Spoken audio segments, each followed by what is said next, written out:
You probably think making a watermelon beverage is, as simple as taking a watermelon, squeezing it, and just putting the juice in a bottle. Right, that is absolutely what everyone assumes. But if you walk into any commercial beverage lab and mention the word watermelon, you will literally see formulators grimace. Oh yeah, they hate it. In the food and beverage industry, watermelon is notoriously known as a complete formulation nightmare. It's just highly volatile, incredibly fragile, and like one of the most difficult flavor profiles to actually capture accurately. It is a massive physical challenge. I mean, we look at that bright pink or red liquid on the grocery store shelf, and our brain just registers it as simple, natural, effortless. Like it just grew that way. Exactly. But the reality is that capturing the authentic taste of a summer watermelon and actually keeping it stable inside a can or a bottle requires just a staggering amount of hidden engineering. And that is exactly what we are digging into today. Welcome to the deep dive. We are tearing into this really fascinating industry article titled Watermelon in Beverages, Flavor, Balance, and Impact. It's a great read. It really is.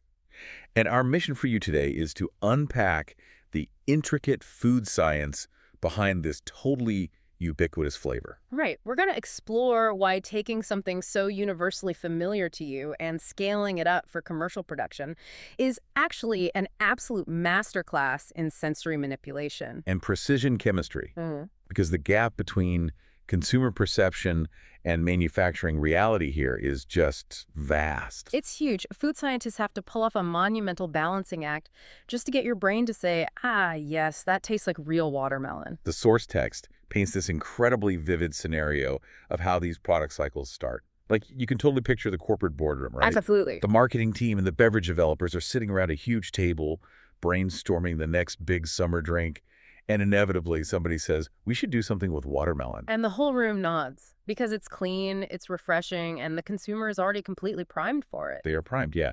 But that instantaneous recognition creates a massive hurdle. Because the expectation is just sky high. I mean, watermelon is not some obscure exotic botanical where a beverage maker can get away with a vague artistic interpretation of the flavor. Right, like nobody knows what dragon fruit actually tastes like anyway. Exactly. But you already know exactly what a fresh, cold slice of watermelon tastes like. It is deeply ingrained in your sensory memory. So when you pick up a watermelon drink, you aren't just hoping it tastes generally sweet or vaguely fruity. No, you are expecting a fresh, juicy aroma right up front and a clean, natural taste that carries continuously from the first drop to the very end of the sip. Okay, let's unpack this, because if you know exactly what it tastes like, the logical assumption is that a beverage maker just needs to add, well, plenty of raw watermelon juice.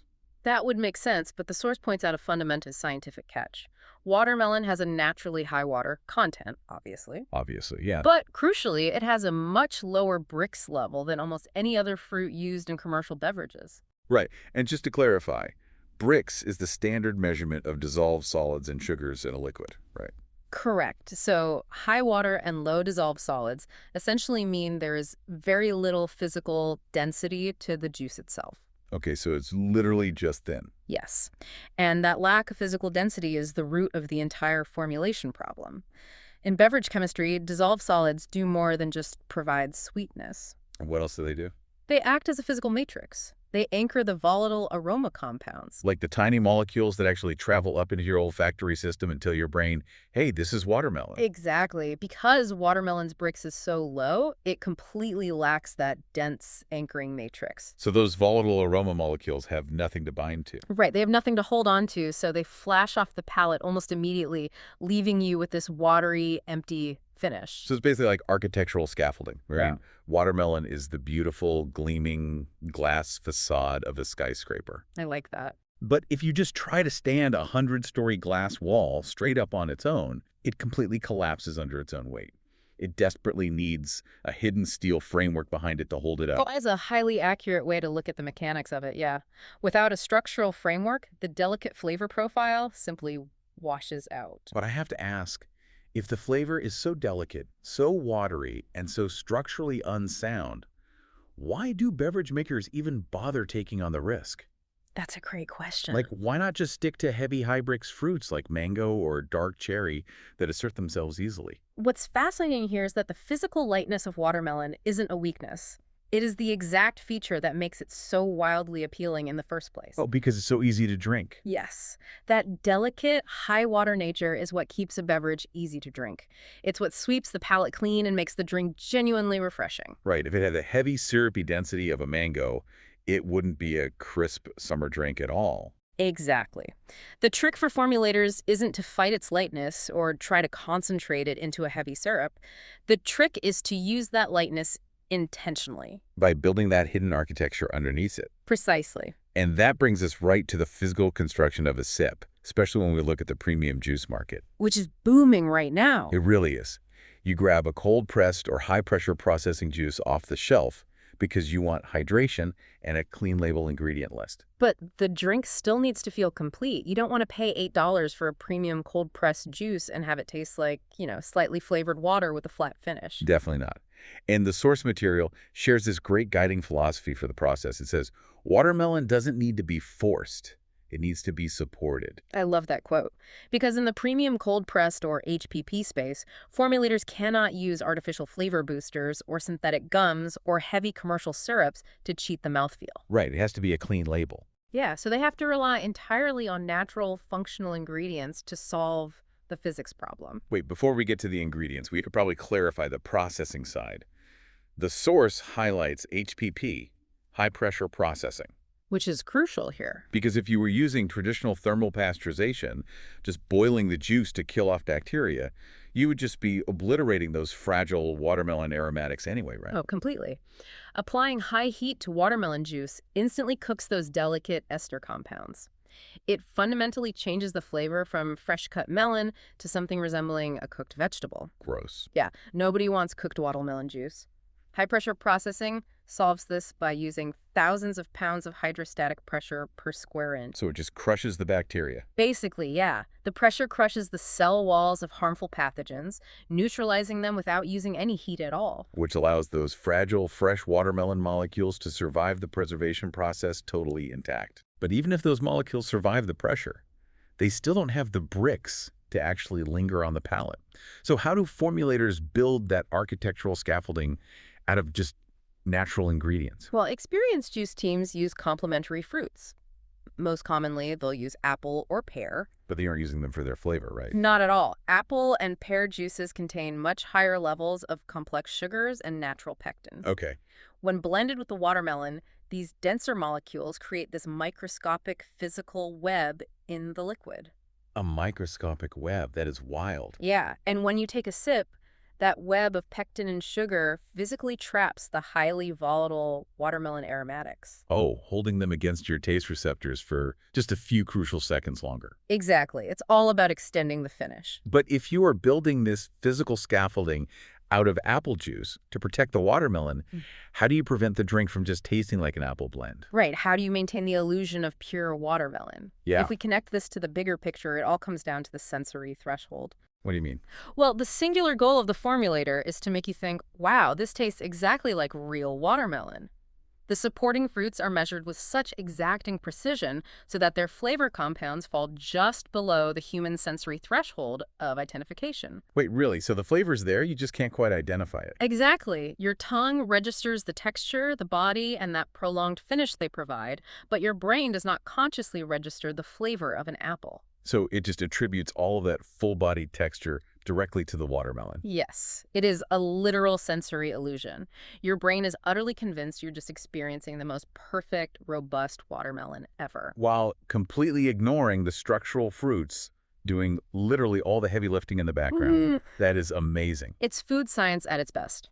And that is just in a static juice environment. It gets exponentially more complicated when we step out of the juice aisle and into the volatile world of adult beverages. It really does.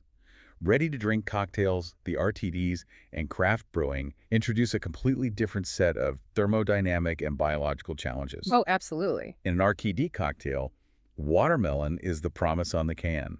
It is that brightly colored text that hooks you at the store. But the source makes a great point here. What draws you in is the marketing promise. But what actually secures a repeat purchase is how the chemistry performs. It had to show up clearly on the nose when you crack the tab, stay present through the alcohol bite, and finish clean without degrading into some weird chemical aftertaste. Right. And achieving that in a brewed or carbonated beverage requires a completely different mindset. Brewers and distillers are not just mixing liquids. They have to think about how this delicate flavor behaves within a highly aggressive transformative system. Yes, the system itself is the enemy here. Here's where it gets really interesting, because if I'm a craft brewer, I'm dealing with yeast, fermentation, and carbonation. This is a violent biological process. It's basically a microbial war zone. Right. Yeast's entire job is to consume sugars and convert them into alcohol and heat. So isn't it a massive gamble to throw a fragile watermelon puree into a fermentation vessel? It's worse than a gamble. If a brewer treats watermelon as the base fermentable sugar of the beverage, it is a guaranteed failure. Because the yeast will aggressively metabolize the glucose and fructose in the fruit. Exactly. And the biological byproduct of that fermentation strips away the sweet, natural profile. It leaves behind a hollow, muddy, and often slightly sour liquid. Yikes. And then on top of that, you have to factor in the carbonation. Carbon dioxide isn't just there for mouthfeel, right? Yeah. It acts as a physical scrubber within the liquid. Yes, it acts as an incredibly efficient transport mechanism for volatile compounds. How does that work? Well, as CO2 bubbles form at nucleation points within the beer or seltzer, they rise to the surface, and as they travel upward, they physically grab the delicate, volatile watermelon aroma molecules. Oh, so they pull them right out of the liquid phase. Exactly, and they release them into the headspace of the can or directly into the air once it's poured. So by the time you actually take a sip, the aroma you need to trick your brain into tasting watermelon has literally evaporated out of the glass. It's just gone. So how does a craft brewer actually successfully make a summery watermelon wheat beer or like a hard seltzer without the system just tearing the flavor apart? Well, the best brewers treat watermelon strictly as a fresh top note. A top note. Yeah, they do not ask it to act as the base fermentable sugar, and they do not ask it to carry the structural weight of the beverage. So when do they add it? It is introduced at very specific, stabilized points late in the process, usually post-fermentation. That ensures the aroma isn't consumed by yeast or entirely scrubbed out by the bubbling process. Ah, so they build a structurally sound base liquid first and then carefully layer the watermelon on top. Exactly. The source article uses a really great phrase for this: precision over intensity. I noticed that because the intuitive amateur reaction to a flavor washing out would be to just, add more of it. Right, just turn the volume knob up and dump twice as much watermelon puree into the vat. But due to the physical makeup of watermelon we discussed earlier, adding more volume simply means you are adding vastly more water. Exactly. You aren't intensifying the flavor. You are actively diluting the structural base of the beer or seltzer you just worked so hard to build. That makes total sense. So precision over intensity means placing the ingredient exactly where it will survive the longest, Yeah. rather than just flooding the entire system. Yes. Which brings us to what has to be the most daunting engineering challenge of all. Oh, the scaling. Yeah. It is one thing to perfectly balance your structural scaffolding, dial in your complementary apple pectin, and precisely dose a top note in a 5-gallon test batch in some pristine laboratory. It is an entirely different beast to scale that up to a commercial level. Moving from the lab bench to a 50,000-gallon stainless steel commercial production run is where the real chemistry is tested. Because in the manufacturing world, agricultural variation is the absolute enemy of consistency, right? Oh, 100%. Fruit is an inherently variable crop. A watermelon grown in one specific climate during a rainy season will yield a significantly different Brix level and a different pH balance than a watermelon grown in a drier region. And because watermelon lacks that dense flavor matrix, a slight variation doesn't just make the resulting drink a tiny bit less sweet. No, it's much worse than that. A drop in Brix, or a fractional shift in pH, fundamentally alters how those volatile aromatics bind to the scaffolding. The rhythm falls apart, the glass facade shatters, and the entire sensory illusion just collapses. This is exactly why the source emphasizes the absolute critical role of utilizing highly standardized fruit purees when scaling a beverage. Yes, a commercial beverage maker cannot rely on slicing up random batches of fruit and hoping the chemistry aligns. They must have absolute granular control over the variables. Right, they demand highly specific, standardized data. The exact guaranteed Brix, the precise pH, and the specific processing method utilized to create the puree. So what does this all mean? You were telling me that when you, the listener, Run into a convenience store on a hot July afternoon and grab a casual, breezy summer watermelon drink out of the cooler. That specific, refreshing mouthfeel is secretly backed by a rigorous spreadsheet of pH balances and Brix values. Yes. And this raises an important question about how we interact with the products we consume every day.